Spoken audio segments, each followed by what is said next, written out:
ఒక సినిమాలో ఎక్కువ పాత్రలు పోషించడం అంటే మన టాలీవుడ్ హీరోలకు మక్కువ ఎక్కువ. అది చాలా సాహసంతో కూడుకున్న పని అయినా కూడా ఎంతో ఇష్టంతో చేస్తూ ఉంటారు.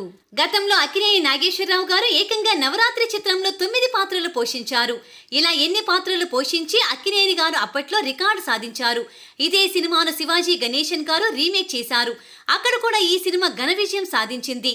ఆ తర్వాత కమల్ హాసన్ గారు దశావతారం సినిమాలో 10 పాత్రలు పోషించి అక్కినేని గారు శివాజీ గణేశన్ గారి పేరు మీద ఉన్న రికార్డును అధిగమించారు.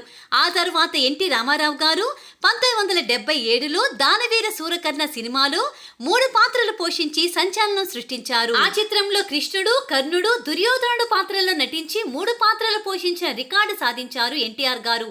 ఈ సినిమాకు ఎన్టీఆర్ గారు దర్శకత్వం కూడా వహించారు. ఎన్టీఆర్ గారు ఆ తర్వాత విరాట పర్వంలో ఏకంగా 5 పాత్రలు పోషించారు. కీచకుడు, అర్జునుడు, బృహన్నల, కృష్ణుడు, దుర్యోధనుడి పాత్రలు పోషించారు. ఇక కృష్ణ గారు కూడా కుమారరాజ చిత్రంలో తండ్రి పాత్రతో పాటు 2 కొడుకుల పాత్రలు పోషించారు.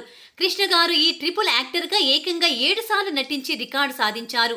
శోభన్ బాబు గారు సైతం 3 మొనగాళ్ళు సినిమాలో 3 పాత్రల్లో నటించారు. అధినాయకుడు సినిమాలో బాలకృష్ణ సైతం 3 పాత్రలు నటించగా, జైలు అవకుశ చిత్రంలో జూనియర్ ఎన్టీఆర్ సైతం 3 పాత్రల్లో నటించి రికార్డు సాధించాడు.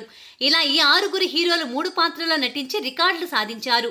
ఇక జూనియర్ ఎన్టీఆర్ తర్వాత 3 పాత్రల్లో నటించడానికి ఏ హీరోలు పెద్దగా ఉత్సాహం చూపించకపోవడం విశేషం. మిగతా హీరోలంతా ఒక్కసారి మాత్రమే 3 పాత్రల్లో నటించగా, కృష్ణ గారు మాత్రమే 7 సార్లు నటించడం విశేషం.